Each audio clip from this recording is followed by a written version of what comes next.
Hi, I'm Vanessa. I am the resident vegan. I'm VeganBeats, teach yoga, and next. Hi, I'm Suk. I'm a researcher at a government think tank working on gender and development policies. I can't tell you which government, otherwise I would have to secretly take you away. But disclaimer, whatever I say and share on this podcast does not reflect that of my employer. Hey, this is Sarah here. I am a part-time freelancer for marketing, and I am a full-time dictator's wife and the executive chef of Le Petit Prince Dexter. Hi, I'm Seoyoung, and me and my friend Sonia Swanson is running a website, Foodie Kitchen. It's a food blog, and we travel whole Korean peninsula, and we talk about Korean ingredient and food. And together we are Sriracha Sisters. All right, so we've been around for a while, and you guys have probably been catching on to this bull Foodie Call thing. Have you seen it around? Shaking it. No? These like four douche bros that are just hanging out in like this jewelry box. I know, tell me about it. It just reminds me of Oh, and Tiffany's. just a heads up, it's a little loud in here because we are in a fabulous bar and restaurant, Mix and Malt, which is open. So you're going to hear live feed what's going on as opposed to, dream houses. So we are going to talk about these chumps that are rocking up on the block that are seeming to pretend they know a lot about food, but we all know it's bullshit because they don't spend any time in the kitchen. Well, that one guy does... I'm completely lost, sorry. You mean the one guy who Yeah. Which kind guy? of shares the same fashion sense and whatnot as you are right now? He writes a lot on Restaurant Buzz Soul. Uh-huh. It's Should I drop his interesting. name? You can drop his name, I think. Oh, okay, James? Yeah, James. we're not trying to troll anybody. I Right. mean, we're not... Oh, don't worry. It's like, We're going to be all PC about it and Of really course, nice. Of course. Right. But yeah, I mean, they seem to know what they like about food. Yeah, If it's- definitely. And they do share like detailed criticism and, it's a good guidance, I feel like, although I should be telling otherwise, but hey. Oops. And I appreciate that, but I do feel at times it's a little bit, like Vanessa said, it's a little broy. a little very, a little pretentious. A little aggressive Yes. in the language, and also the attitude. Like, who are these guys just coming in? Telling, Olive Soul they are kind of the guys. And also as a non-American, the language, far out. There's so many like, y'all, all those American lingo floating about. At the same time, it's not just them either. True. It does seem like in recent months, I do follow it every once in a while, and Yep. I do think that Restaurant Bustle has a lot of good tips, but it's kind of been overtaken, very macho energy, a lot of time Yeah. spent Yeah, trashing agreed. others instead of focusing on the food. Yeah. What happened to the food part of it? Right. It's become like almost like, I hate to say it, but oink. A lot of people that are feeling quite entitled and Yes. saying a lot of stuff and dropping a lot of negativity on people. Yeah, definitely. But I'm not sure if you saw, but the clickbait thing that they did recently about the dog. Oh, Dog. yeah. Oh, what was yeah. that? Yeah, I mean, Let's see, 4 guys. four guys eating dog. Machismo, dog food, and let's... Of course you have to go there, right? But it's as clickbaity as possible. As possible, Like, yes. but it's really gimmicky. It's just kind of like, do you try to be original at all? Like, how many guys that have traveled to Korea have also been like, oh, check out the dog soup? Like, Yeah. I mean, is It's a that little all Korea has to underground. offer? Yeah. But I did see that they got a lot of responses. I did check in. I watched live just to see what, to see if they could deliver something different from 100 other guys. And I saw a lot of the same comments of people talking about the treatment of the dogs and how it was unethical. What are your opinions on that? Well, I personally, I'm not a vegan. I eat meat. I do wear leather, but I also am an animal lover. So I very much believe that if other people would choose to eat that meat, because there is some cultural relevance to it, there is some food history, and I respect food history. What I guess I take more into consideration why it's not for me is because I am a dog owner. And also, it is just blatantly like guys do it because they think it's cool. It's kind of like hey, it's a thing to do. Right. And when you go there, and it doesn't necessarily respect the food culture. They're not doing it because they want to know about why historically people have eaten it or the preparation or even to talk about, why it's not There's no great. background. Yes. Yeah. Right. There's no background. It's just because it's semi-illicit. I'm gonna put some hairs on my chest, and I can gotta get a high five from the other guys. Exactly. They So, say, yeah, That's what it "Glad was, you've done really. And that's the what entire it is. podcast It's just was all like, about I'm bromance. kind of just watching them. Yeah. Seoyoung, as a Korean chef, what did you feel about it? I also agree with Sarah.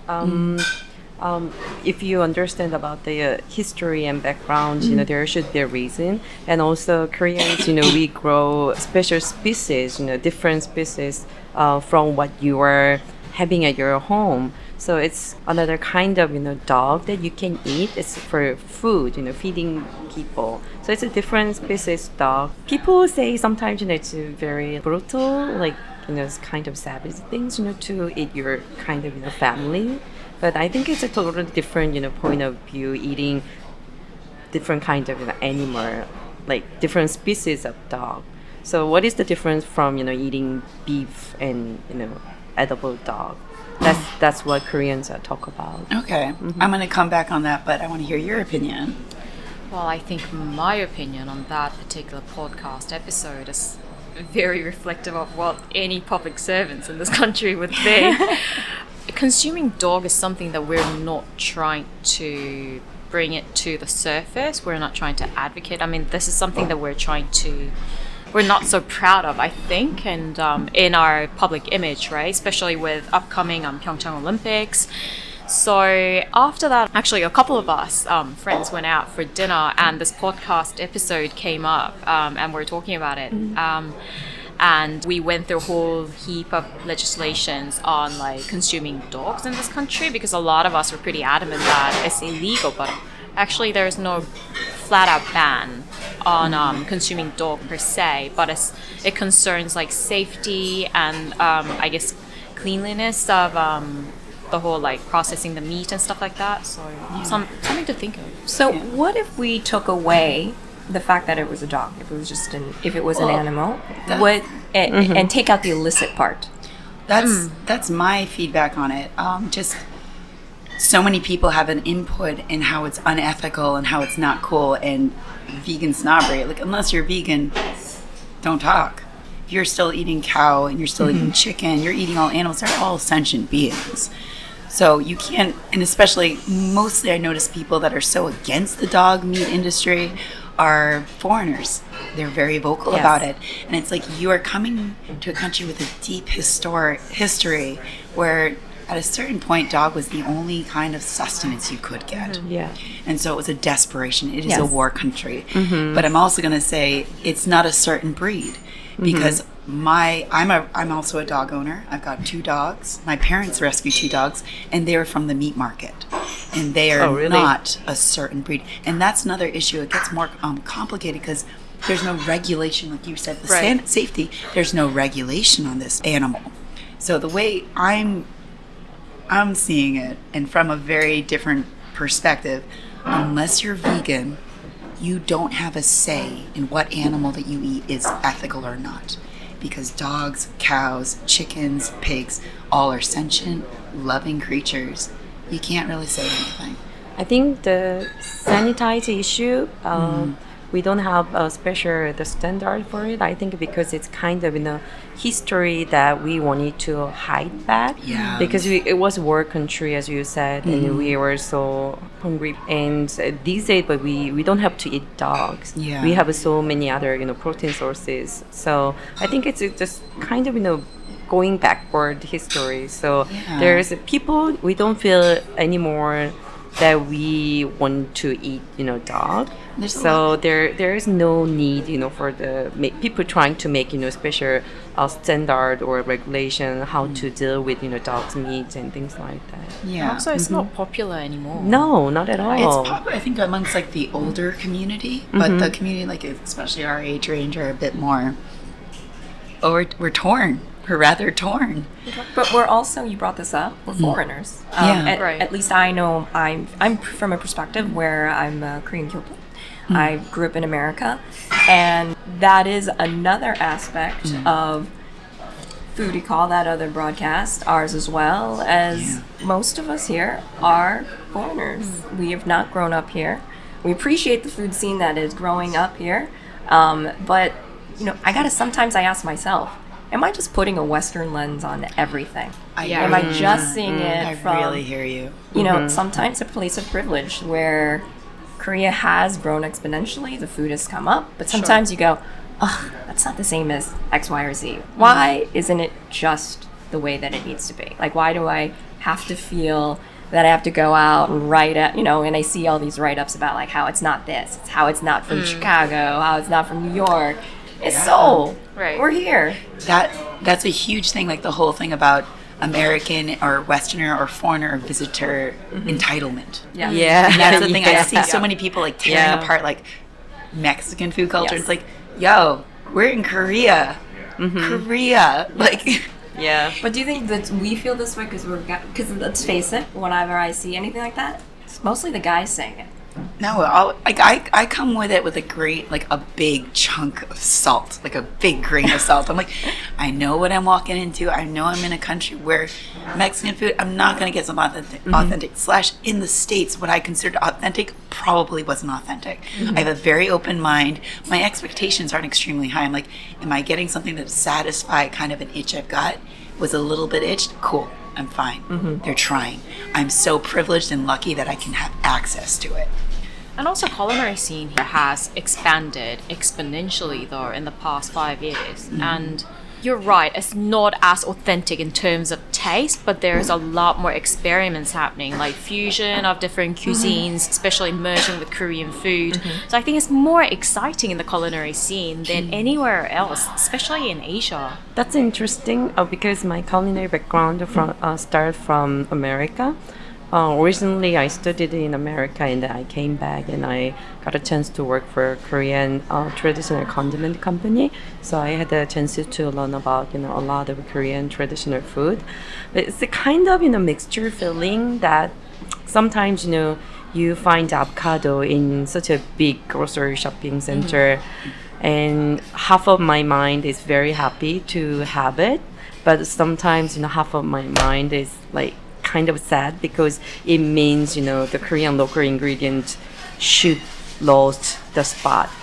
Right. So it's kind of mixture. So sometimes I'm very happy to have guacamoles or other a lot of Western food on the street, but sometimes I feel kind of mixture feeling that our young generation is losing the Korean traditional food at the same time. So I have to ask you then, so if you learned about these traditional foods, did you learn them from women or did you learn them from men? Like, who was kind of pushing this about Korean traditional food? It's about Korean traditional food. Oh, it's from my mom and my grandma.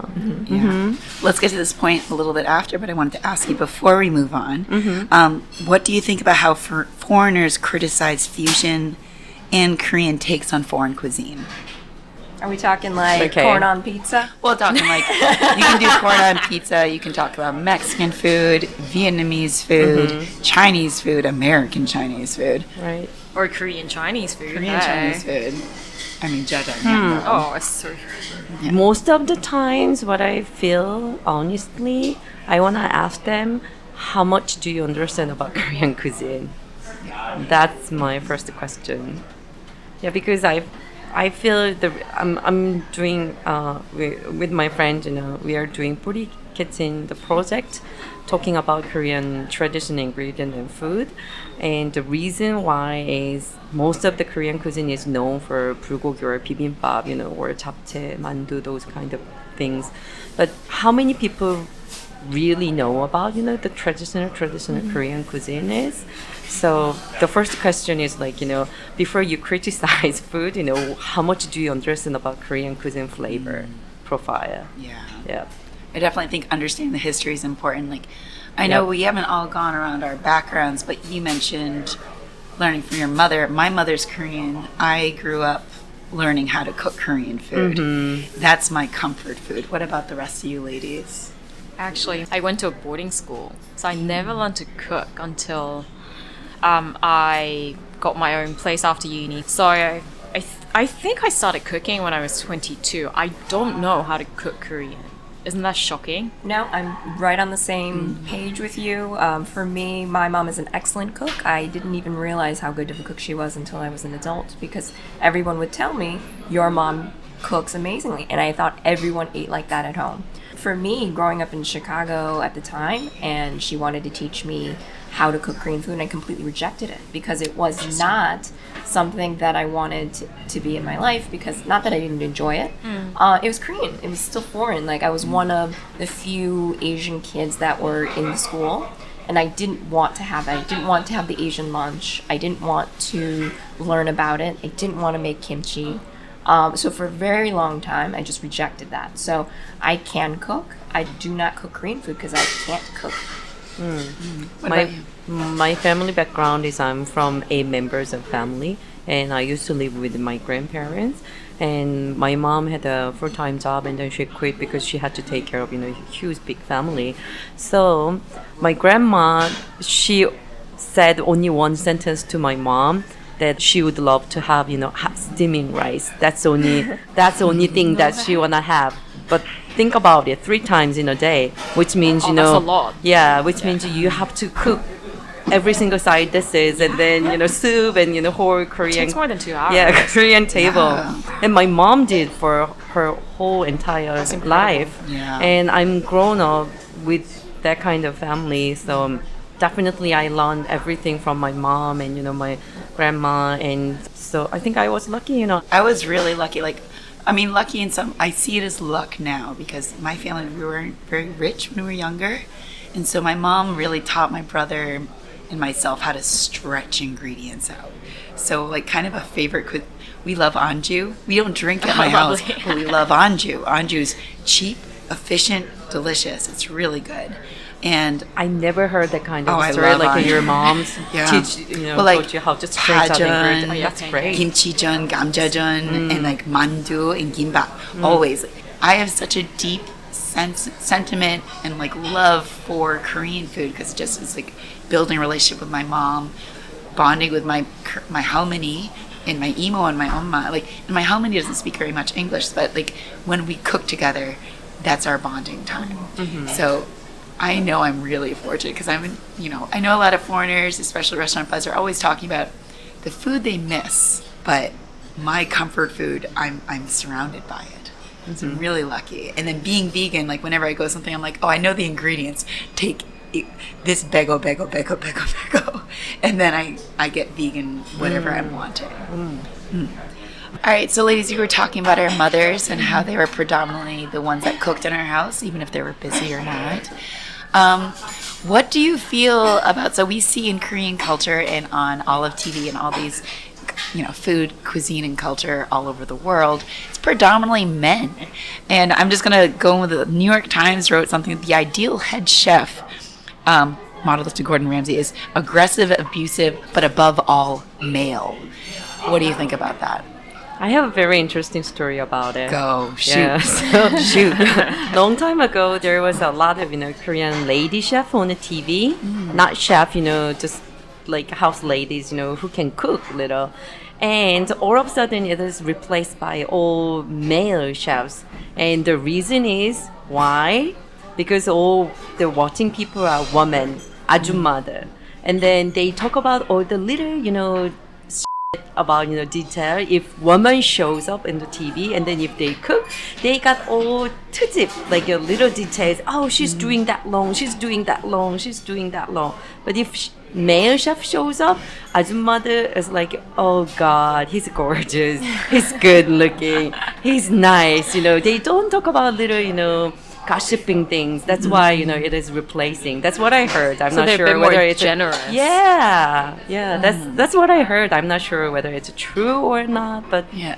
I'll provide input, but I want to hear your ladies. I can totally see it. I don't know what it is about the Korean culture, but there is a little bit of, sometimes I think it is a little every woman for themselves. And I can see how even just my parents and my mom and my aunts, they do criticize little things on you. Your physical appearance is extremely important. Yes. And how well you cook and how you cook. because that is wrapped into who you are as a woman, it can be so much to endure that I can see that judgment is passed on to another woman that you don't know, and you can criticize them, like, well, she didn't chop this, the right way, she didn't cook this as long, this is not how I did it. But it is very also, like, I think human nature, like is like I did it this way, and so why didn't her, mom or grandmother teach her the same kind of way? So I can totally see that. I don't think it's fair, but I can see that being an issue. So do you think there's a gendered perspective attached to a certain profession? I mean, even nurses, you're associated Very with much. women, right? Yeah, very So much. cooking, the realm of cooking is associated with women so much that if there's female chef, they're natural to receive more criticism than men doing the job. Is See that- what you said. You said cooking and chef, and I think cooking is different than being a chef. Right. I think cooking has to do with like the woman's realm, or it has been, where it's someone that you take nurture, and chef is someone that is in charge of a empire, is in charge of people underneath them. It is a very military style way of doing it. I understand, not from experience, but I've understand and read that companies are frequently in Korea done under the military hierarchy, where you have a top person, usually male, and everybody falls underneath that. That mimics the chef culture behind the kitchen, and so it's just easier that way. Women aren't usually a part of the equation in like the Samsungs and the LGs of the world either, and so that doesn't translate into the kitchen. This is actually fascinating what you're saying, Yeah. because that notion is actually not limited to Korea itself. There was a very interesting statistics that came out in Britain earlier this year, a couple of months ago actually, in May, by the National Statistical Bureau. They did a survey, obviously, of all the different professions, but out of 250,000 chefs based in Britain, only 18.5% were women. I just found this so flabbergasting, but at the same time, I'm not entirely surprised, but because when you think of chefs, you think of, Gordon Ramsay, You think of a Hell's white male. Kitchen as very masculine, Yeah. very male dominant, very militaristic, Yes. as you've said. So when I read the statistics, I was a bit shocked, but at the same time, I wasn't too all that surprised. I don't know, I wanted to get your opinion at the same time, because I see a lot more pastry chefs who are women than If you ever worked for a Michelin star restaurant, you wouldn't be surprised at all with it. Because Why is it's just so physically challenging work. There's no reason at all. It's just you can't handle this. So, if that notion is valid, do you think being a pastry chef is less demanding physically, so that's why you see a lot more women, or is it just attention to detail? The baking field and culinary field is a totally different world. So culinary is like, you can imagine, like, people are screaming and shouting and, hanging with your knives and, jumping around and carrying heavy stuff, things like that. But pastry kitchen, if you go there, it's very silent. It's very, like, you don't move that much, and then you need more Precision. precision and accurate, skills, and more like a calm style. So if you meet the pastry chef and culinary chef, they are just totally two different people. So it's different word. But I also think that there's been so many, like New York Times did something about the true sexism in the kitchen. I know you've worked in a kitchen, I've worked in a kitchen, and it was kind of when I'm a very sensitive, emotional empath. I'm an empath. I'm sensitive as hell. And there was such a grandiose amount of sexism, homophobia, rape culture, and this was just tolerated. And when I talked to my other friends that were chefs or working in a kitchen, they were like, this is just how it is. And I find that very problematic when we're so conditioned to accepting so much volatile aggression, especially in something as, what food is connection, food is culture, food is bringing home. And if that is happening in the kitchen and all that negativity and aggression and sexism, that affects the food, that affects the energy of that entire space. And I think you were mentioning earlier, going back on your point of just women are very quick to rip other women apart. And that was another article that New York Times and a couple of articles were talking about just patriarchy is so ingrained in our system, men and women, that we're still unlearning patriarchy, even as feminists. And so we are so used to ripping other girls apart. Girls compete, women support and empower. I think that the greatest way to get more women chefs and get more women getting attention and celebration and support is when we create female safe spaces / when the culinary world starts acknowledging and sticking up for people. It shouldn't be the status quo, like, oh, abuse is just happening. That's just how it is. That's unacceptable. So I think that also seeing from, sorry to cut you off, Yeah. but I think that's also approached from a staff's perspective, right? But at the same time, I feel like kitchen is a stressful space. Oh, I was in the because- kitchen. I was in the Yeah, back. no, I know, Yeah. I know. But you're not actually cook. You're on the serving, providing Oh, the no, service. I was weren't the you? appetizers. I was the Oh, head of were you? She was on appetizers the and line. cooking. I was Okay, on so the you're on the line. Yeah. Okay. And I got fired for a dude. I got fired over a Really? dude. Yeah. Okay. Okay, now that Yeah. makes sense. I just wanted to clarify that. Because they said I was too sensitive. Okay, so then yeah. let's play devil's advocate. Let's Yeah. play the other side of it, right? Yeah. Because I don't believe that that is untrue. I do believe that there needs to be some level of understanding. The patriarchy is very entrenched. Yeah. But it is also in a field where, like, excellence is rewarded, hopefully, right? And there are a lot of articles that I've also read where sometimes the women that have made it, they're just like, you just pay your dues. You just accept that there's hazing, rape, not saying that is okay or anything, but there is some level of it's hot, it's sweaty, it moves fast. You do have to have a thicker skin. You have to want to do this because really, who wants to serve like 300 covers Yeah. in 2 hours and produce with meticulous, like, energy every single plate? And so there is some level of like camaraderie, some like, like pushing some of that, mentality. But some women have made it, Yeah. And so how much do you like take and push and pull there? I think that where you're just like, it's just for women. Yeah, I think camaraderie is fine. Yelling and being competitive and having a thicker skin is one thing. But when you're subject or victimized to abuse and sexism, that's another thing. That's not thick skin. This is gender-focused violence. So, like, there was the Refinery was the website I was talking about, and they were talking about oftentimes like there was one woman, her article, she was talking about how the head chef or the sous chef would throw the staff meal on the ground and be like, dogs or bitches eat here. And that wasn't directed to any of the males or any of the men that were just, on the line, dishwashers. But she was a sous chef. She was up there. She was on the line. But it's a very different thing when it's like, yeah, get a thicker skin. Yeah, that's fine. But when you're being abused, it's different. Like creating an atmosphere where like, yo, we're going to like work hard as tonight. That's cool. That's teamwork.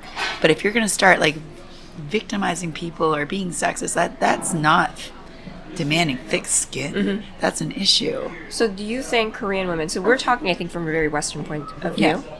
Do Korean women in general, would they be interested? I think it's such a gender expectation for women to cook.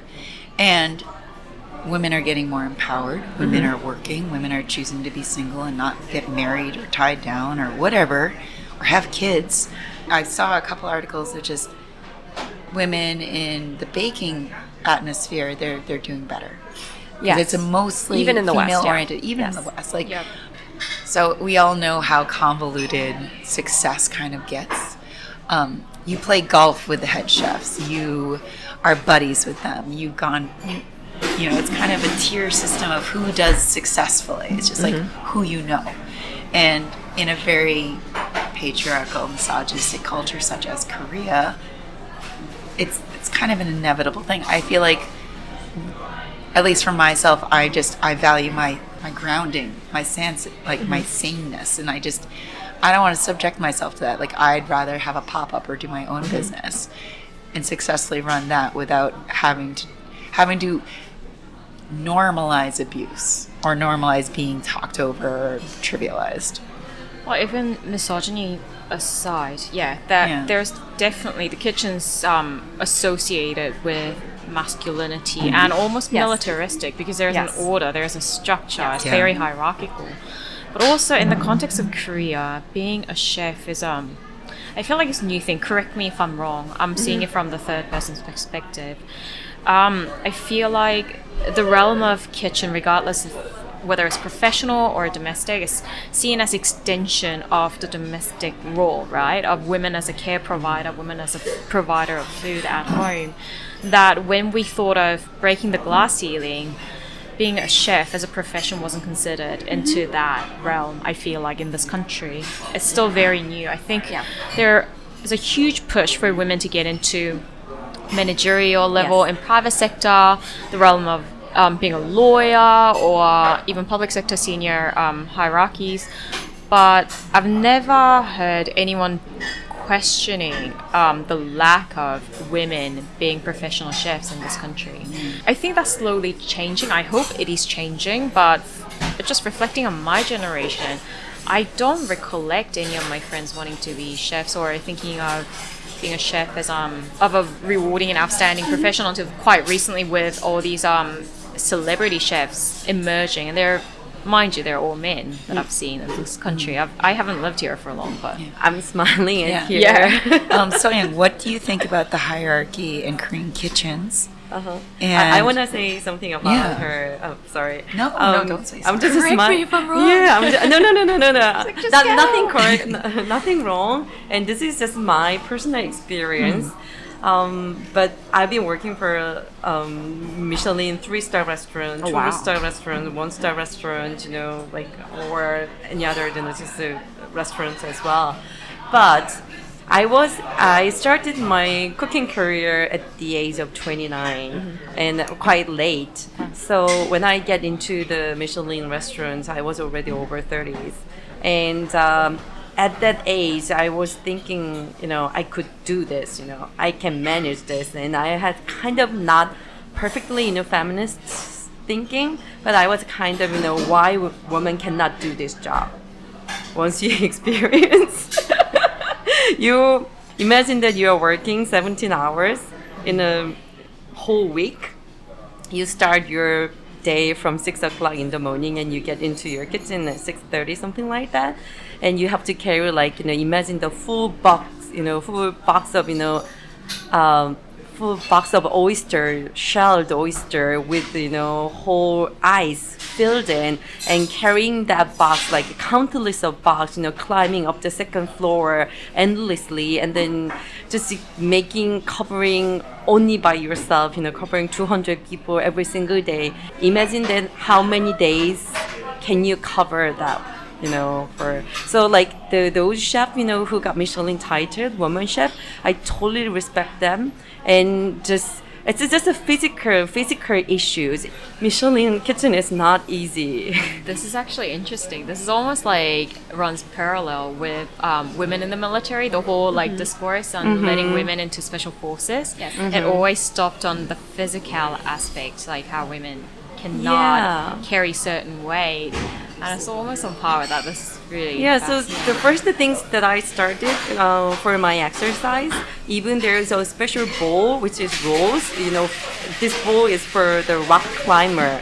So there is a line. So once you pull out the line, then it starts to spin in your hand. So you have to move your hand, not to lose the ball. And I used to practice with it every single night because to get muscle on my your forearms.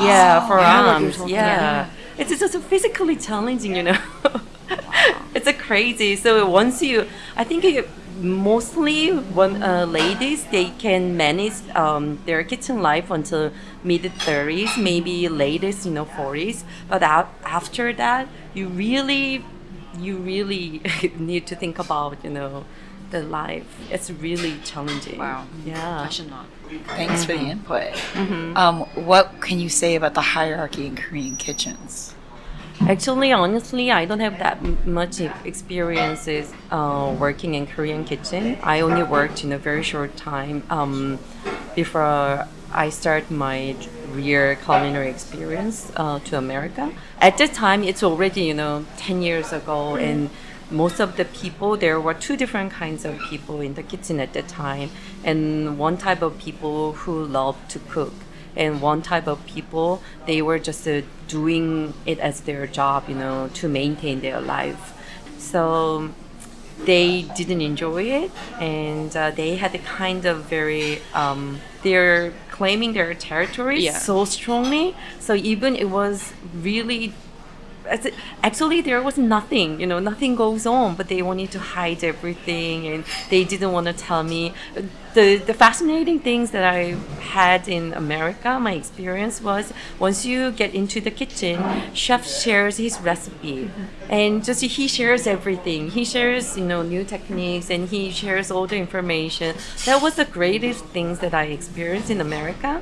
But in Korea, they say it's a secret, and they keep it. They don't want to share with you, and you're not gonna learn anything, and you have to trying to look what they are doing in the bag, off the shoulder, and it's kind of in a bad circle because you're getting it after such a hard work. Like, you have to try so hard to get the information, and then you don't want to share it again, and it's kind of bad circle. But I think these days it's getting better. And hierarchy, I think it's very strong in Korea, especially for hotel kitchen.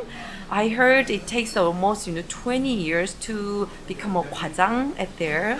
So a lot of my colleagues from CIA, they rather than working for a hotel in Korea, they just started opening their restaurants, or they are starting from restaurant experience as well.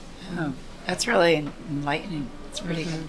Let's move on to media and Korean media in terms of Olive Show and the channel, and just amongst the only women I ever see on cooking shows is Tasty Road. I don't want to talk about it. No, let's talk about it, because I know we kind of differ so how about this? on some things. How do we feel about Tasty Road?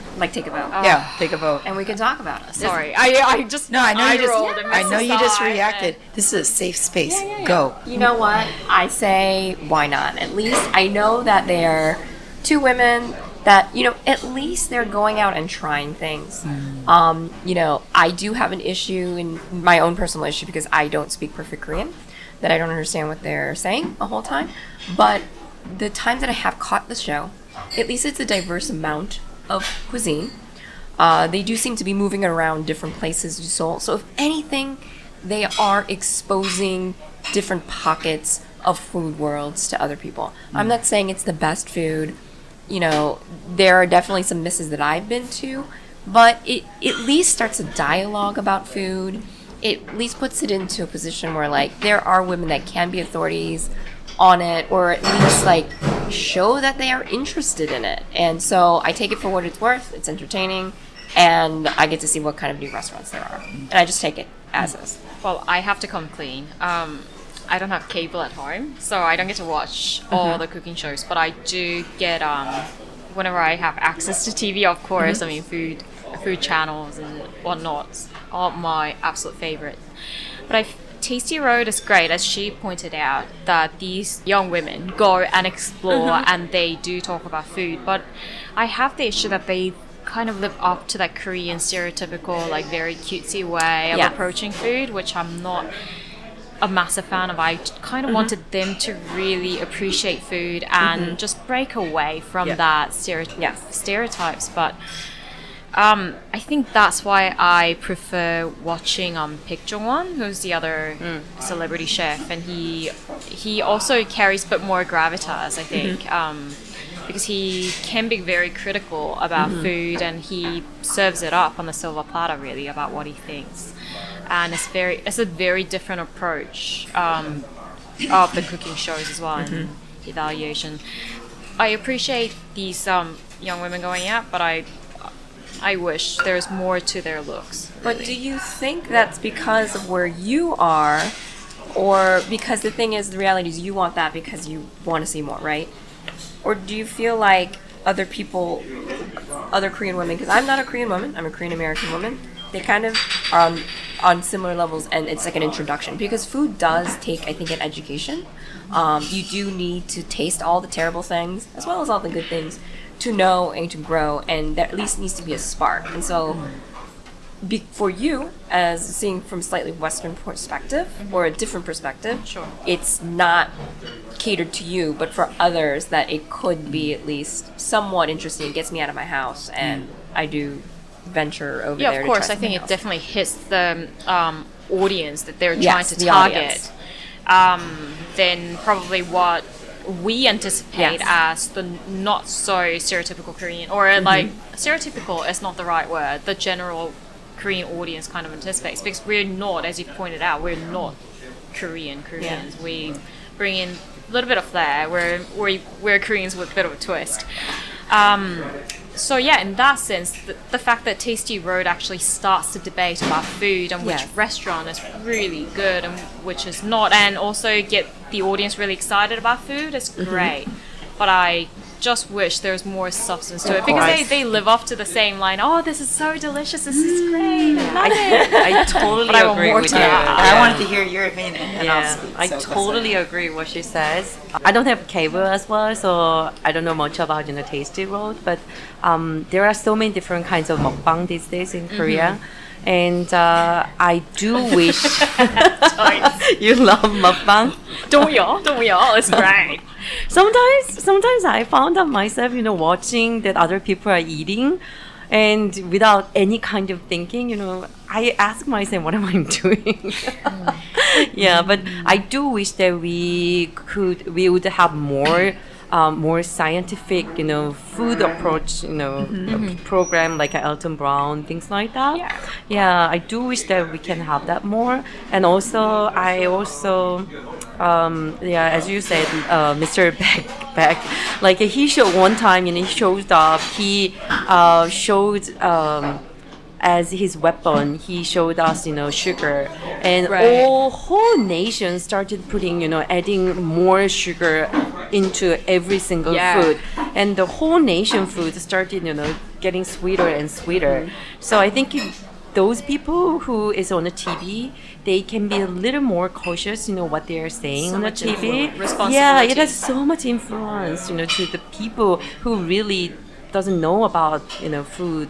I mean, the thing about Baekjeon is that it's so quick to cook. I mean, Korean food is so complicated. The dishes that he's trying to introduce some audience to actually cook, these dishes take up to an hour, easy. But he cuts it short. He cuts all the corners. Tastes still great, but it takes like fraction of time it requires to make the exact same dish. So obviously there will be a huge follow-up. But also he cut off, if he cut off the steps, and then he compensates the flavor with the sugar mostly. Sugar, salt, that. Yeah, I know. Nobody hates sweet flavor. And I mean, I do. yeah. I don't like sweets. I hate sweet food. But I love Tasty Road. I love it. I know like the issues of I'm there's going like to bring my jaw back up. okay, I love it because I love seeing women on TV. Yes. I love seeing women hosting their own show and being up there and being like, I like this. / they are catering to a Korean patriarchal demographic. And so, yeah, I mean, I wish they could bring their full personalities up, but I know that that's within media really difficult, really, really difficult, especially in Korea. There was, I think the Korean Herald did something about the media in Korea, more than 70%. It was always led by male hosts or male bringing in the news story or men talking. And I love that Tasty Road is these two young ladies having a fucking blast. Yep. And they're eating so much great food. And to see, they're not really talking about diet. Right. Another thing I really love in this patriarchal culture, women are eating a lot of food. They're enjoying things. They're having a fucking great time. I love it. And then I do like it, what you were saying, because they're going to a bunch of different places. By the way, Foodie Call, their little jewelry box, used to be a curry spot, and I only knew about it because of Tasty Road. Tasty Road. And I love it because, I mean, I don't speak a lot of Korean either, but I watch it and it inspires me to go on Naver and find these restaurants and be like, oh, can I, like, as a vegan, can I go there? / I just want to go and check it out. And I know on Restaurant Buzz, a lot of foreigners give them a lot of shit. And I think that's kind of, naturally, we give women more shit. Not cool. But everyone's just like, oh, it sucks for us foreigners because now Maddox Pizza is like full out of line. I know. And people, it's like, this is a sign of success. These restaurants are doing well. Isn't that what you wanted? This entitlement of keeping a restaurant secret to your own thing is just kind of, it's kind of douchey. Oops, now I You feel know? bad. I was holding No, James. and I know. I mean, I do that. I do that too. I love my secret spots. But like, I love Everest. Everest is my go-to. Tasty Road went there. I can never go back, but I am happy because I know those owners. They've served me for years, and to see that they're doing so well, I'm thankful because before I was a part of that support. I love Tasty Road, and then going into mukbang, I love mukbang. I don't really watch the Korean mukbangs, but I love that mukbang within itself has brought attention to Korean culture throughout the world. And so a lot of the mukbangs I follow Mommy Tang, High Carb Hannah, and we got Ben Dean, who's based in Korea. I just love that mukbang is kind of just putting Korea on the spot a little bit more, and then introducing Korean food, Korean culture, Korean cuisine. It's just, I love mukbang. I don't judge myself for watching it. I get inspired. I have a YouTube channel. I tried to do a mukbang and it was so freaking hard and nervous. I'm like, how do I eat this like giant smoothie and talk? I'm just dribbling. And make out of it my look mouth. good as well. And make it look good. I'm just like, trust me, it's yummy. But I was like so nervous. So seeing this connection and just, I like that. I know mukbang gets a lot of shit, especially from foreigners who've never watched it. I like that mukbang is the ones I watch are a cooking show, and you watch the chefs enjoy what they make instead of American and Westernized where we're from. Their cooking shows like one bite, that's delicious, and that fucking is disgusting when you make it. I want to see you eat The 5 whole pounds. plate. Yeah. I want you to eat the whole thing. If you made it and you're eating all of it, I'm gonna probably make it. So I have a question before we go off the topic, but it does go back to Naver now, and it also touches on you just I think you said the popularity of certain restaurants now from foreigners because they hear it from Restaurant Buzz Seoul. Yeah, we should talk about. We that should talk about after. that. But my connection here is a lot of Restaurant Buzz Seoul foreigners, predominantly male. If you go to Naver and you read those blogs, are they predominantly male or are they predominantly female? Predominantly female. Female. But I There's was a lot of actually women. going to touch upon this, but This is I have very this like interesting because I never see in that point of view. Really? Yeah. Oh, this is. I am always the on this point. voices, Always. the voices that come out of in the what is it? The Interesting. opinions on food, whether male or female, there are very different. But I have to just clarify on that one. As much as she enjoys mukbang, I love mukbang blog. Like the bloggers posting all the food photos. It's almost like food porn. Love Yeah, it. of course, food porn. Those who hold the position of prestige of the food bloggers in this country, they're actually male. They are male still. Okay, Oh, so see, it I'm is not. Which I Usually found check so that. fascinating. Okay. There are so many female bloggers blogging about cafes, restaurants, and Okay. whatnot, but those who hold the most prestigious spaces in the realm of food blogging are male. Like Okay. Cosmo 7, I think, a couple of years ago. Fête to Bach was another. There are a couple more, I think.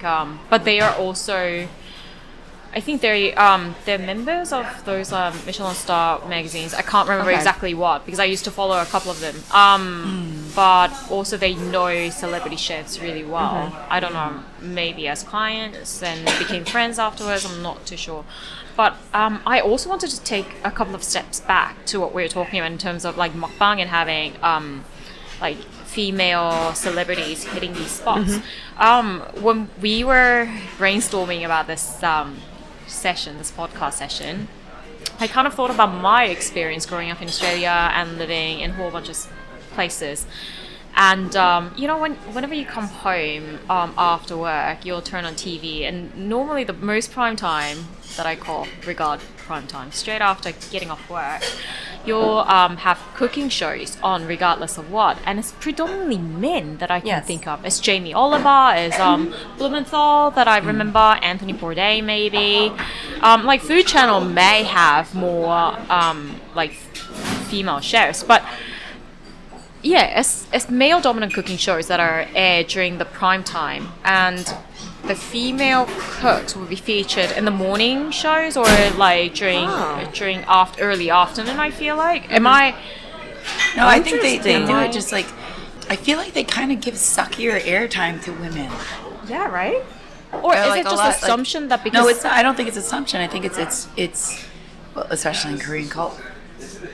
But it's not only Korea. Not I feel just like Korea. It's in the States. It's worldwide. Yeah, Rachel Ray. Think She's about it. in the middle She's of the day. Middle because of the morning. we assume that there are so many housewives Yes. who would be keen. I mean, though She had said time at one between like point, 10 to 3 Yeah. is like you're not bothered by school runs, no Yeah. grocery runs. Yeah. That's when you can actually pay undivided No, like attention. you're right? completely. That's very observant and it's like very accurate. But Just interesting thing was around the 80s in Korea, most of the cooking show was run by a woman host. Yeah, I mean, it was. There are some positives. I'm seeing some positives with having some.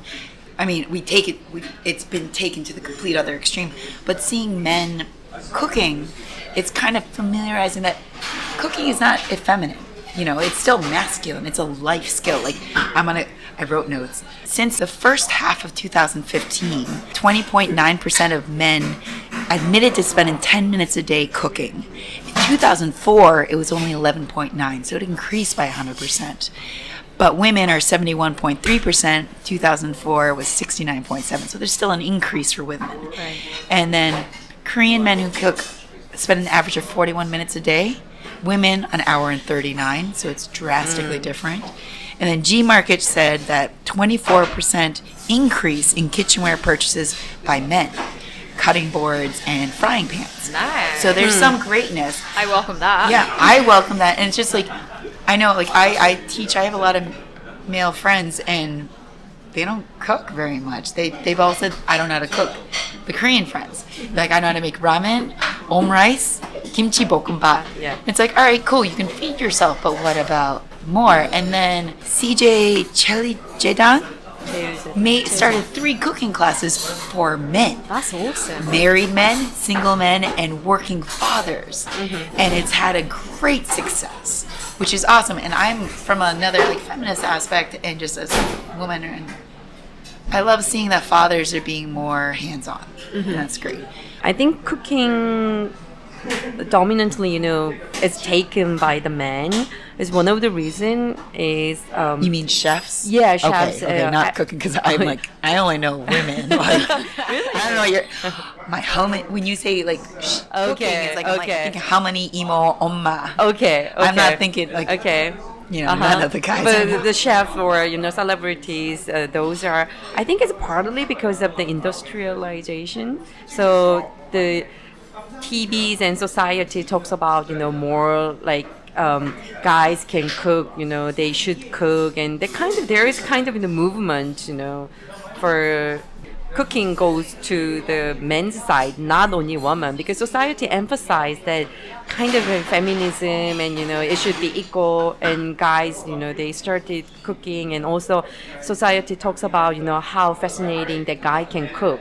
And even Korean marriage company Duo, they advertise their company as showing a guy is holding kind of ladle or like a jugok or something like that. I know And that then, ad. Don't you wanna date with this gorgeous hot guy who can even cook? Things like But that. I just think it's ridiculous that having a basic fucking life skill makes you dateable. But honey, even on Tinder, there are so many guys. I don't know Tinder. Yeah, Even talking about okay. like they list cooking as their. I think this kind of Congratulations, you can feed yourself. I think You're an this kind adult of now. this kind of syndrome is not only happening for cooking. If think about hairdresser, Even when I was young, hairdresser, there was my generation when we were young, we consider only ladies can be a hairdresser, and then now these days there are so many guy hairdresser. Okay. But I think it's not only for cooking. I think there is just so many different interesting movements in our society. But since we're focusing on cuisine, let's focus on Yeah, cooking. yeah. And I'm not understanding why just having a basic life skill is so damn celebrated amongst one half of the gender. Because they didn't have it for a while. Yeah, that's And true. I think it's great that so many men are cooking now. Like, awesome. Yeah. Congratulations on being able to feed your mouth. Yes. But now media is nearly like 90% male chefs. Like, come on. You're a little reaching, aren't you? But Like, I don't think 90% male chef is a product, or I don't know what I think there's the celebratory, correlation. the celebrity chefs are majority men. Of men, yeah. And to me, like, I just have a hard time connecting. Let's move on to RBS. You mentioned before that RBS's restaurant mostly buzz soul male. is mostly men. It's mostly guys. I mean, I don't know if it's a product of. It's mostly a Western perspective as well, and I think it was started by a group of guys. I have one question to you girls. If you imagine yourself that you wrote one, food critic article on the RBS, and then if you have maybe like a 300 different, the 댓글, the reply, Comment? Yes. comment, negative way about your. Oh, it'd be So mostly here's men. the thing. Mostly It would men. be- Mostly and- men shitting on my opinion. For sure. I can But- put money on that. But it would also kind of not be about you. It would be kind of be about whatever they feel like. It may have started from something you've said, but oftentimes these things will kind of evolve into something that's their own issue Yeah. and start their own little fights on the side. And then, yes, you will be stuck with a post that has like 300 Yeah. sub-posts on it I- that has nothing to do with anything that you said. And I think sometimes it's a trap of which you think that you're going to post something and then it'll be okay, and then they just kind of dogpile on. Yeah, so I think that's why women usually they don't want to write Nope. there. I will tell you right now, Yep. I do not write on that. Yep. I don't write Not on that because either. I don't Why do think I have to be have- bothered with this Thank you. nonsense Yeah. comments? Why do right? I need to be bothered by There's this the nonsense? answer. It's entitlement to your own voice. Yep. Yes. Continue. What are you going to say? Totally get I it. was just going to say RBS. It's like mix of mansplaining Oh god, yes. meets anonymity online, because you don't see Semi-anonymous. each other. I see I mean, a although picture. yeah, of course. I mean, you see the picture, but they're not in your lives 24/7. I mean, that's why Yes. trolling happens online. I mean, Of course. this is why I'm not a massive fan of RBS. And sorry. You know, they do have every once in a while, they have great. And the Alright. thing is, like, when it does break through and there are some quiet moments and somebody posts something great and it's a new About find. food? And it's actually about food, Yeah. it's amazing. Yeah. But most of every the other time- time, it's a dog pile of, like, yes, I love this. Or let's talk about, like, a taco or just some random things that don't actually, I think, maybe build. Maybe that's the thing. It doesn't build. But are we anticipating? I'm anticipating civil conversation. Yes. And like the civil conversation and actually discussing of the food. Yes. I know you mentioned you don't really contribute. Do you contribute? No. Do you? I don't contribute a lot because a lot of men are not really tuned in to what it's like to be a woman online. And I think that I know for sure when I'm going to speak my opinion about a certain thing, I am more apt to get ripped apart than if some guy would to mirror the same opinion. There's a lot of preconceived judgment and sexism that's, deeply embedded. But you were saying that just like 300 comics of bull. Yeah. And that's the thing of just, I will say, I like Foodie, like the thing about Foodie Call, I'm gonna Oh, say, you're gonna have to go there. You're going I'm there. going you're there. going there. I do like that James is pretty consistent with talking about food. Yes. He's focused. Yes. And it's just like people will troll and he's very factual. And I know he copied you with the whole turtleneck bullshit, but I do like that for me at least, he's the only voice up there that I'm like, all right, I'm going to listen. I'm going to read through this whole thing versus like Yeah. some like white guy coming up here like, oh, the Mexican food was bad. This isn't Vietnamese food. You went to Vietnam for fucking 5 days on one school vacation. You don't know Vietnamese food. Stay in your lane, please. You know, but also sometimes, and I don't know if it's because I'm a female or whatever, sometimes the food just doesn't appeal to me. Yeah. I do feel like, yes, there's food. There's also different points of it. There's ambiance, there's service. Yes. Thank you. There is environment. And those things are not, they aren't conversed about. Yeah. Do I want to sit in a low plastic stool and be served food? Yeah, if it's amazing. Yes. Do I want to sit at like a proper table and like with great lighting and like just have a nice meal? Yes. And I don't think necessarily that blog sometimes speaks to that. And it's all about like food, or, you know, conversations about random things. Yeah. But sometimes you're like, there are other aspects to dining that you need to reflect in the review, that you need to take into consideration. And it's not just a chick thing. It is, I would just like to spend my money with value. And Yes. it's value not wrapped up in food or amount. Right. It's the value of a good time. It's the value of the people that you spend with. And I think those are more reflective of, and I know that it has a system that has its own issue, Michelin stars, where you do take into consideration other aspects of your experience besides what they put in front of you. Yeah. And it doesn't mean that I have to spend like 200,000 won every single meal for just myself, but there should be some kind of hint to that. And I don't think that because sometimes it is only male voices, that it is reflected in the type of cuisine that I might want to do on a little bit nicer night. Yeah.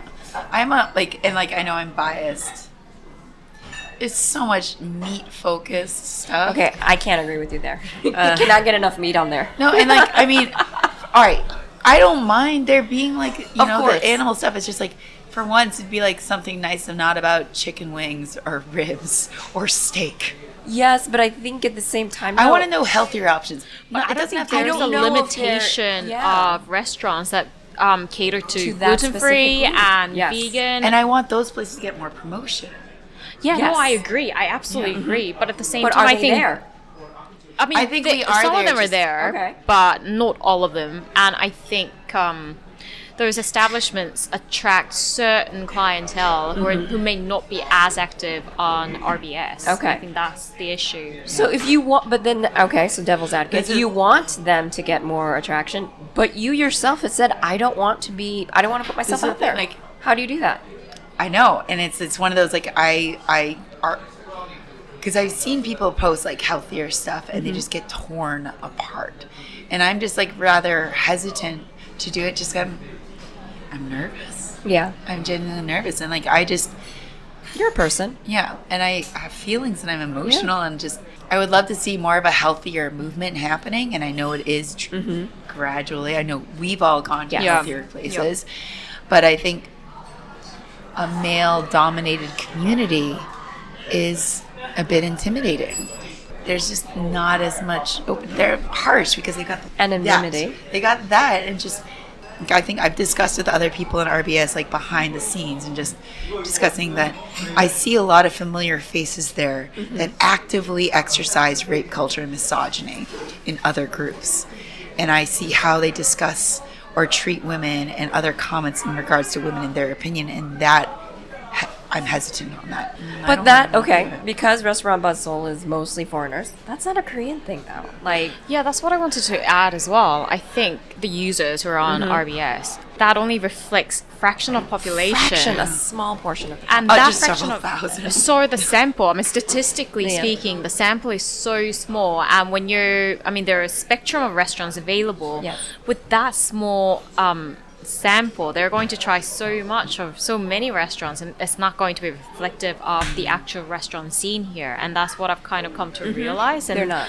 There'll be, as you've said, as all of you guys have pointed out, yeah, it's omnivore's dream. I mean, they only talk about a lot of meat and very bro food, to borrow American terms, very broy.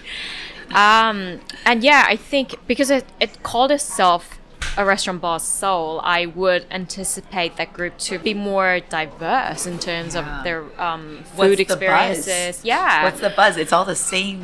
but I over and think It is all because the it same only shit. Yeah. because it only caters to certain dietary limitations. Not only that, But it's at the same population. time, I will have to say again, but you choose not to go on it. So, like, if you cannot I mean, that's what I say- did. I'm not actually. I withdrew myself from the group. I read a You lot. read, but if you choose not to participate, and by the way, I don't really participate like- either, so I'm just using this as devil advocate. You're saying that it only talks to a small segment. It can't be expanded, but you choose in yourself not to participate. I do participation in the vegan food blogs. Oh, Okay. The vegan food groups. but it's still food. It's, yeah, it's you still know. food, but it's like a far kinder So I environment. think what we need is an alternative to restaurant bars. So Yeah. no offense to the founders, I adore Don't you. worry You guys about are it. doing a great job, and I think it's important to have diverse food evaluation or critiques, whatever, food connoisseurs group where we can actually enjoy.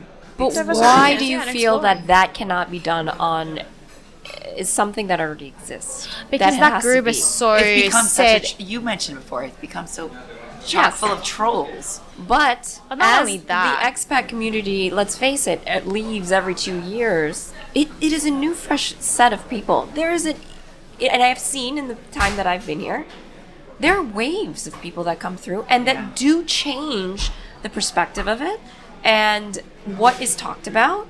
It is less trolly, it is more trolly, whatever. But if you choose not to participate in it, can you really say, well, I'm just going to go make my own thing? Or there Well, I should mean, be that's something else? exactly what's happening. I mean, yeah, as you've said, there is like fast turnover of expats coming to this country. All right, so But- we can set up a challenge. Let's all post something on Restaurant Buzz. Let's I do know it. you dig the cookies. I think that we sweetie. should do that. Let's Yeah. at least do that. But I feel like that group is so set in its identity. Sorry. I think I had one too many Negronis. No, drink more. Wait, I we spilled need to it. take a cheers break for a Yay! second before we move on to our next topic. But you finish your thought and then we'll move on. That the characteristics of Yes. the community is already set that it's going to attract similar types or similar interest. I think it's gone too far off to change his personality Okay. or So I will say, let's put this challenge on the table then. There are, I don't know off the top of my head, I could probably figure it out, certain number of people in there, and I bet you they feel the same way. And they're like, I'm not going to post on it, right? Yeah. Right. But if I can convince a community of people that they're like, okay, you should also post. Can I change the site? Can I tip it? Are So there shall we do really this that after- many people? Is it because I probably think of 5 voices that are really the ones that we're talking about. Right. But if I can get like the 995 others to start talking about it, or 9,109 members. yes, so we're not talking about 9,905 whatever members. We're just only talking about like 5 or 6 or 10 people. So can I change the conversation? Not to make it completely different. I'm just saying more diverse. I can still have all those conversations about the foods and the wings and the steaks that we all want, but just a more diverse conversation that includes more people on something that already exists. So I dare you after this podcast I have to to find go on something now. RV. Girl, I would be like, I see your cookie post. I see your cookie You've seen my post. cookie post, but like, okay, fine. We're gonna have to find something that requires me to actually find something, All right. post on it, and then we'll be supportive. I can of it. suggest so Sriracha many. Sisters has to get on it. Right? Right? Right? This is like a terrible challenge, but okay, fine. We can. No, it's a delicious challenge. I got More what, 3 drinks. weeks since this gets edited to find something and put something on there. All right, Okay, got Awesome. it. Let's- I'll rejoin the group after that. Let's move Before forth. that. And how do we make the food industry and food media even or more balanced for men and women? You know what? Actually, when we decided to talk about this topic about gender inequality in food industry, F&B business, first thing I did, of course, as you do these days, jumped on Google and I just looked up gender inequality in food and beverage business, and this has been drawing people's attention since 2010 actually, that a Yeah. lot more people are talking about it. Even there are a couple of queries on like why are there more male chefs than female chefs. I mean, And that's not just a Korean issue. That is No, a, it's that's global a issue. global issue. Yeah. and I wonder whether there's sticky floor issue. There's What is a sticky floor? Can you embellish it? So pretty much there are different elements that are holding women back from moving forward. So the patriarchy. floor is so sticky that you can't actually move forward. Then the glass ceiling issue when it comes to food and beverage industry. So That's like a really lofty, big question. It's a damn like big question. gigantic. And It so is. I guess the only thing that I can think about is like what can I do to make it bite-sized and, relevant to me. And I guess it's like befriend a lot of Korean women and just be like, let's go for it. Yeah. Let's, just, I guess, go and, I think the small thing is, regardless of small business, if it's a female-led small business, go support them. Yeah. Write on the blogs on whatever you can find. If you really enjoy it and you feel like they're doing a good thing, and support them, talk to them, have a conversation with anybody that's making your food or product that is food based, and just give them support, because I think sometimes that gets lost, because there are so many things in Seoul that you could eat, see, do, all that. And so whatever little power that I have, which could be, let's bring some attention to this person, that's what I'll try to do. I agree with Sarah, and also I want to ask guys, to get rid of your prejudice and the thinking that always men are superior, physically and some other way than women. And if you get into the kitchen, professional kitchen, there is a certain kind of the sexual discrimination between genders. So please be support ladies, and I think thinking equally is also big important fact to support female chefs more.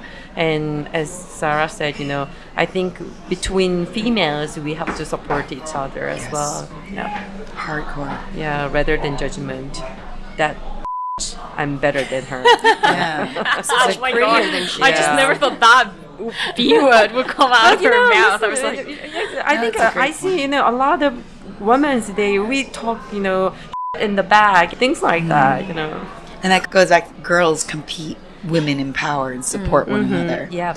I don't hang out with girls. I only hang out with women. So we all need to be sisters together. Yeah. well, initially I was going to say affirmative action is needed in the kitchen as well. But this is me just being a policymaker. But I think you're absolutely right. We need to be on our female chefs' back and make sure that they get attention and they get the credit that they deserve, and supportive of them. But also, I think I read either in the New York Times or one of the daily spreads that the whole phenomenon of like Michelin-starred restaurants, before you train under a Michelin-star chef and you train from early ages and you go through a traineeship and then you become a sous chef and then you eventually get to that. But nowadays more chefs, aspiring chefs, actually go to culinary schools, so you kind of skip the traditional route or you shorten that a little bit. That's what I've read, and that's Eventually, where customers know that. of course, but that's where the article was questioning whether that was also reinforcing the gender inequality maybe, or that could lead to breaking down of gender inequality, or like eliminating potentially. I'm not quite sure, but anyways, I feel like I think that's a little different to the issues. I think that's the tendency that young people, they don't want to go through the hierarchy, apprenticeship, and the training stuff. Just young people, they just want to be a chef. They want to be called as a chef. But chef means I don't call myself as a chef. I would rather would be called myself as a cook, because I know what the chef means. Right. The word. I respect the word, so I think that's a little different, from gender equality. Okay, then I'm going to take back my comments and I'm just going to say I would like to ask all the established chefs who are taking in apprentices and trainees to actually be more gender aware and include more female trainees. I think that would be very important, not only for having that gender equality sake, but also they're also aspiring chefs. Gender doesn't really matter at the end of the day, or sex doesn't really matter. Gender really doesn't matter. Well, Gender is a skill. social. It's a socially constructed this can go term. into the whole thing. Gender, Yeah. gender is a social construct, but I do think that gender does play a massive role considering patriarchy. It and does. who gets a chance. It does, but what I'm saying is, I'm sorry, I should have been more clear. Yeah, women are not as physically capable of lifting heavy weights, but at the same time, they bring in more capabilities that male trainees may not bring in. Yeah. So give women a chance. That's really what I would like to say. And diversity of skills. Diversity begins, and Yeah. that Yep. could lead to more culinary revolutions, and it could lead to renaissance Right. of culinary scene, not only in this country but world over, because I feel like we bring in different skill sets. Different Yes. perspectives as well. Yeah. Very different. I mean, whether you eat 3 or 6 or how many meals a day, you're making a testament with who you're supporting. You're throwing your money at someone. And so if you are choosing to support a female chef or a female-owned business, you're supporting your sisters. But affirmative action, I'm kind of all for that. I want some woke chefs up in the house. I want woke chefs to be like, I'm going to hire some more women because we're going to go with the gender roles in Korea. A lot of women are cooking. But based on their Just to add on skill. that, affirmative action also has a negative connotation Yes. because a lot of men approach affirmative action as, oh, because they're women, they get this No. I mean, quota I don't. system. That's why I'm requesting woke. I want them to be woke, not just like, oh, y'all, lady, I'm gonna hire you. Like, No. I want skills. Skill. I just want an equal opportunity. Yeah, they're outstanding. They're on par or way better than their male counterparts, and just that's like why they get being this position. understanding. Like, no, I'm not saying just like throw that card around. Sure. I mean, like, No, I know. please Yeah, be I know woke. what you're talking. Please be yeah. woke. But I am going to name. I know 3 female-owned businesses. Do you know any more? I know Create Cookies, Yes. Left Coast Burgers, Plant. Plant. Yeah. Those are the Root. 3 I know. I was Root. and Root. So I know 4, and I am always game to throw my money at them Yes, because of course. it is Oh, an honor. amen. But also because their food is legit. incredible. It's, It's not legit. just because you're. It's because I genuinely Yes. enjoy being there. Yes. The ambiance, the food, the intimacy, the quality, and It's all I get to senses, know these yeah. women either from the restaurant or because of the restaurant, and they've got this passion and this spark and this intimacy of just like, hi, my name is blah blah blah. Wait, so Welcome to between my the restaurant. 4 of us, well, I think Second Kitchen has a head chef that is also female, but Right. between the I 4 think of us, she's we great. have talked 5 people maybe, Yeah. and that's it. Which And I know a shocking, far greater amount of male-owned businesses. Yes, Yes. But I'm like The Kyopo Renaissance. mostly, and like, Yeah. and I, not on them, but No, of course I'm not. more prone to go to these businesses because these women are challenging what's the norm here, and they're doing it out of their love for this. But I think going back Quite is a just bit. Yeah. the fact that we've been here for a while. We know a lot of chefs, and only 5 that we know of are I think that's female run. appalling. I think And that's so it's just shocking. how can we get it more equal? Is supporting these women, empowering fellow women, getting to know Korean women more, and supporting them and empowering them. But the funny thing, the interesting thing is Korean, the dining out industry. Think about the ajumma power. Think about the Korean yes, kitchen. of course. I love Ajumma. It's most of the chefs, we don't call them as a chef, but they are the genuine chef. They are the best chefs, and it's mostly Korean 식당 and Korean 밥집들 is running by our moms, right? So I think if we really count up the numbers, who is working for the food industry in Korea, I think there are numbers of lady chefs. But that also makes me want to raise this question: is there a gender wage gap? Because I feel like there are a lot of women. You're right, working In that taking it industry. home in the industry. They're not chefs, they're cooks. No, they're cooks. Because Korean restaurants, I don't think they redeem or they regard themselves as chefs, Yes. or they don't. From the external perspective, they don't hold the same level of prestige as these celebrity chefs, and I bet they don't get paid as well. I mean, Not at all. And even sometimes I really want to define the word, calling as a chef. I see so many numbers of, ajumma who is working in the kitchen at the Korean restaurant. They are the better, they know better knowledge. They have, better skill than just, very young chef who is on a TV, So how do we call as a chef? Who do we call as a chef?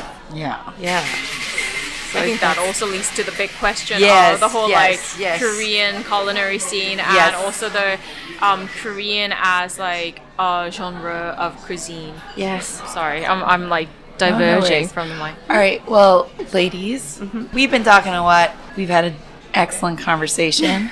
And it's time for another round of drinks. But before we get that and enjoy some downtime, big thanks to Mix and Melt for hosting us at our badass poker table. We love this venue. We ain't no and- jewelry box. Yep. Nope. This is not Barbie fantasy. So Amen. thanks for the drinks. And again, I'm Vanessa, your resident vegan. Hi, I'm Suk. Sarah, dictator's wife. Seoyoung from Foodie Kitchen. And together we are Sriracha Sisters.